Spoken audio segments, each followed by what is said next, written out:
आज के मुख्य समाचार। बॉलीवुड स्टार्स के दीवानों से निवेदन है कि अपनी कुर्सी की पेटी बांध कर बैठें। अपनी कुर्सी की पेटी बांध लीजिए, मौसम बिगड़ने वाला है। क्योंकि आज हम बात करने वाले हैं कि आखिर क्यों सेलिब्रिटीज इंटरव्यूज बोरिंग हो गए हैं। ये इंटरव्यू देखो और बताओ कि आप इसे कितनी बार देख सकते हो। मुझे सारे बोल रहे थे वो तेरे जैसी है। मुझे भी बोला गया है। अच्छा हाँ, कि कहते उसके साथ ना तू मतलब फालतू बातें कर सकती है। कोई सेंस है इस बात का? वहीं पहले इंटरव्यूज में गुस्सा तो गुस्सा, taking it very personally on me and I didn't like it. I was very pissed off and I dislike everyone and I wish.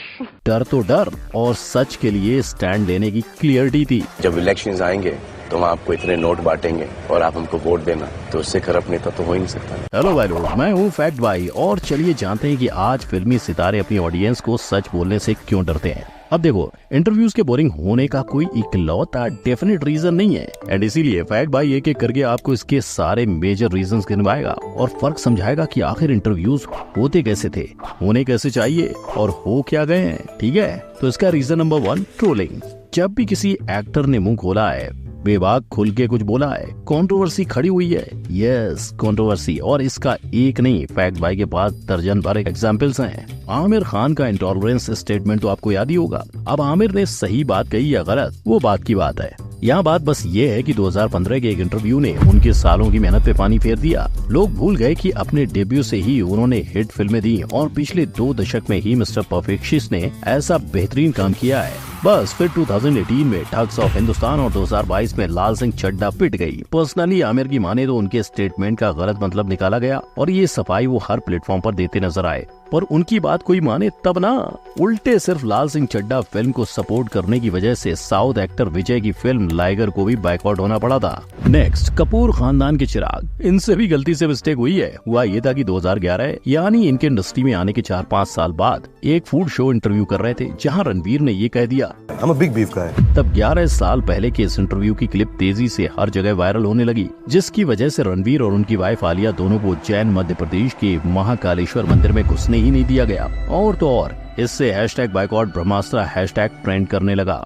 In similar case था बॉलीवुड से हॉलीवुड में अपनी अदाकारी से लोगों को फैंस बना चुकी दीपिका पादुकोण का। इन मोहतरमा ने कॉफी विद करण के नए सीजन पे अपने रिलेशनशिप को एक्सप्लेन करते हुए अपने ओपन रिलेशनशिप की पोल खोल दी। फिर क्या, टॉक्सिक और रेड फ्लैग के टैग के साथ ओल्ड इंटरव्यू देखने वालों ने इन्हें हिपोक्राइट का टैग दे डाला। Who's been frivolous in relationships? I take my relationships very seriously. Just casually date. I don't know how to be in this in between sort of dating but not committing. I just want to not be attached and not be committed and I just want to have fun. अरे कहना क्या चाहते हो? ये तो कुछ भी नहीं। आज इंडिया में इंटरनेट इतना सस्ता हो गया है कि रश्मिका मंदाना को बस एक मूवी नहीं देखने के लिए ट्रोल कर दिया था। और ये वीडियो देखकर किसी को ऐसा लगे कि फैक्ट भाई इनकी सफाई दे रहा है तो कान खोल के सुन लो पब्लिक, फैक्ट भाई नेवर गिव सफाई। आपको ये सब बताने का मकसद केवल इतना है कि आप ये समझो कि जब भी एक्टर्स ने बिना फिल्टर अपना सच बताया है, उनकी करोड़ों वाली फिल्में बाइकआउट होने की कगार पे आ गई या उन्हें ट्रोल होना पड़ा। और उन्हें सिर्फ मीडिया नहीं, सोशल मीडिया भी ट्रोल करता है। देखो, क्रिटिसिज्म गलत नहीं है, सबको बोलने का हक है, लेकिन कीबोर्ड के पीछे बैठकर कोई भी इन एक्टर्स को जो मन में आए वो कहे, ये तो गलत होगा। इसीलिए जैसे जैसे ज्यादा लोगों के पास सोशल मीडिया एक्सेस बढ़ रहा है, वैसे वैसे एक्टर्स के मुंह पे ताला लग रहा है। यही वजह है कि एक्टर्स ने सच बोलना ही छोड़ दिया है। अपने पर्सपेक्टिव को जज हुए बिना दुनिया को बता ही नहीं सकते। ये डर उनके मन में घर कर गया है। अब कुछ एक्टर्स की माने तो ऐसी सिचुएशन में ट्रोलिंग होने पे ट्रोल्स को ब्लॉक करना और उन पर ध्यान ना देना बेस्ट ऑप्शन है। लेकिन ऐसे भी केसेस हैं जहां सेलिब्रिटीज ने ट्रोलिंग से तंग आकर सोशल मीडिया प्लेटफॉर्म ही छोड़ दिया है, जैसे ये सभी। और जो लोग बचे हैं उनसे सीधा सवाल करो या उल्टा वो ऐसा घुमा के जवाब मारते हैं जो बाउंसर जाता है और जिससे आम जनता बोर होती है।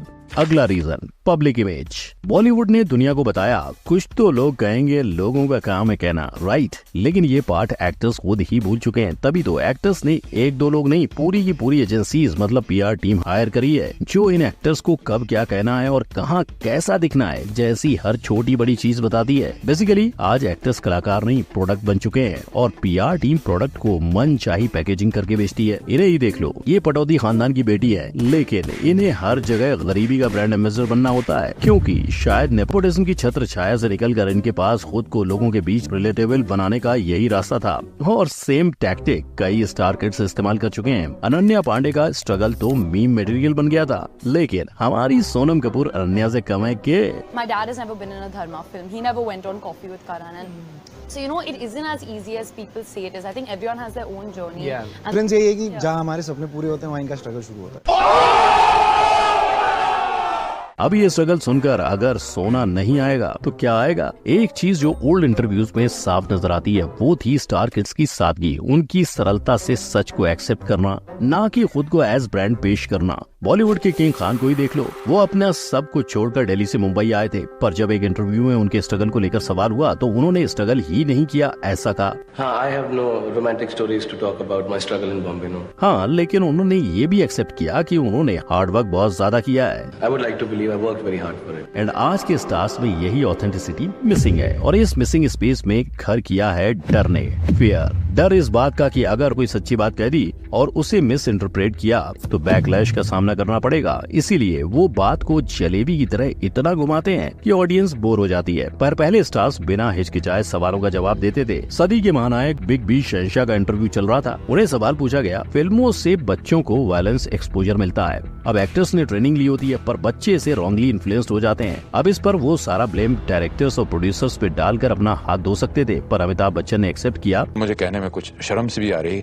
कि जिससे हमारा पैसा हमें वापस मिल जाए, क्योंकि देखिए हम लोग सब कि ये गलत है, पर इसके अलावा कोई ऑप्शन नहीं है, क्योंकि इसी से पैसे आते हैं जो सबको चाहिए। ऐसा ही सवाल जब आमिर खान से हुआ, उनसे पूछा गया कि फिल्मों में वायलेंस क्यों बढ़ रहा है, तो उन्होंने बेबाक होकर इसे डायरेक्टर की लैक ऑफ क्रिएटिविटी बताया। वो डायरेक्टर्स जो क्रिएटिवली इतने, if they are not so talented in creating a story, in showing emotions, in creating situations, they depend heavily on violence and sex. मतलब आमिर ने ना आर देगा ना पार, सीधा किया डायरेक्टर की दुखती रग पे वार। कहीं ये इंटरव्यू आज के वक्त में होता तो शायद डायरेक्टर्स भी इन्हें बायकॉट कर देते, पर एक एक्टर ऐसे हैं जो आज तक नहीं बदले। अपनी फिल्म जय हो के प्रमोशन के वक्त जब इनके एक इवेंट में परफॉर्म करने को लेकर कंट्रोवर्सी हुई तो सल्लू भाई ऐसे बढ़ गए थे।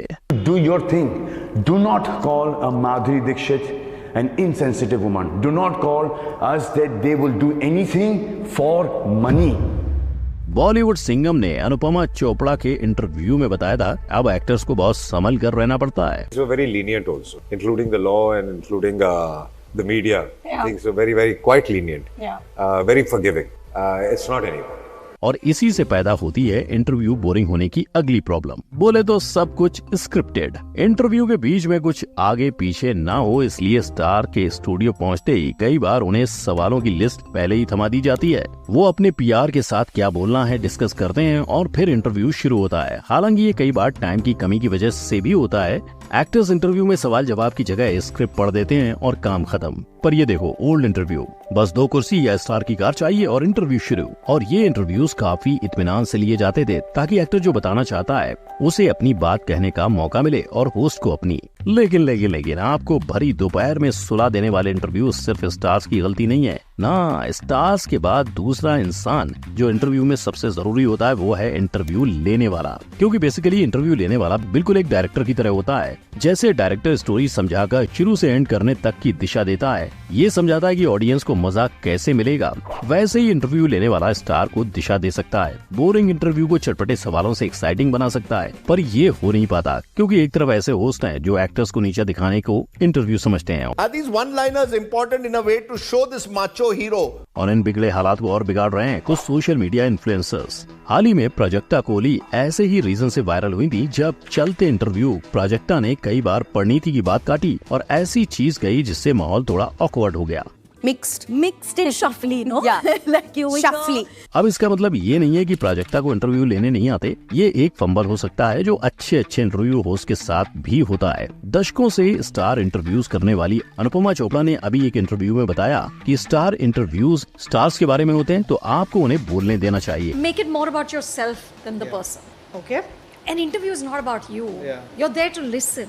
So go in with curiosity and information. Specially जब आप किसी एक्टर से कोई कंट्रोवर्शियल क्वेश्चन कर रहे हो तो आपको उन्हें कंफर्टेबल करना चाहिए, वो उस सवाल का जवाब दें। अमृता सिंह का ये इंटरव्यू इसका परफेक्ट एग्जाम्पल है। हमने यहाँ पे खबरें सुनी थी कि शादी आपकी हुई है जल्दी जल्दी में और पेरेंट्स को साइफ साहब के, शर्मिला और पटौदी साहब को इसके बारे में कुछ मालूम नहीं था और वो बहुत अपसेट थे इसके बारे में। बिल्कुल गलत बात है, ये तो अखबारों की खबरें, इसमें कोई सच्चाई नहीं है, बल्कि हमें बुरा लग रहा है कि हमने किसी को बताया नहीं। अगर बताते तो बड़े पैमाने पे हमारी शादी होती। आज कई इंटरव्यूअर्स इस बात को नजरअंदाज कर देते हैं और अफसोस ओल्ड इंटरव्यूज में भी ऐसे एग्जाम्पल्स हैं। शशि कपूर इस इंटरव्यू में अपनी पत्नी के बारे में बात करने के लिए रेडी नहीं थे।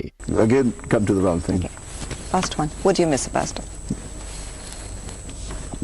पर इंटरव्यूअर ने बार बार वही सवाल खड़े किए और जूही चावला के साथ भी ऐसा हो चुका है, जहां टीआरपी की रेटिंग एक्ट्रेस के इमोशन से ज्यादा इम्पोर्टेंट थी। एंड अफसोस, लेकिन इसकी एक वजह हम भी हैं, ऑडियंस। जैसी ऑडियंस जिन फिल्मों को देखती है वैसी फिल्में बॉलीवुड में बनती हैं। वैसे ही आज कंट्रोवर्सीज, मेलोड्रामा और स्टार्स के बेडरूम में क्या हो रहा है, लोगों को बस यही देखना है। इसीलिए इंटरव्यूज इस तक ही सीमित रह गए हैं। इसीलिए सबसे पहले एज ऑडियंस हम क्या देख रहे हैं इससे अवेयर होना होगा, तभी हमें पुराने ऑथेंटिक इंटरव्यूज देखने को मिल सकते हैं। सोशल मीडिया पे हर किसी को क्रिटिक बनने की बजाय एक्टर को अपनी बात रखने का मौका देना होगा, फिर वो लोग हों या बड़े पॉलिटिशियंस। क्या आपको भी फैक्ट बाय की तरह लगता है कि आज हर दूसरा सेलिब्रिटी इंटरव्यू बोरिंग होता है? अगर हाँ तो हमें कमेंट सेक्शन में बताओ। फैक्ट बाय की पिछली वीडियो देखने के लिए अभी आई बटन पर क्लिक करो। वीडियो पसंद आया तो लाइक, शेयर, कमेंट और सब्सक्राइब करो। फिर मिलेंगे।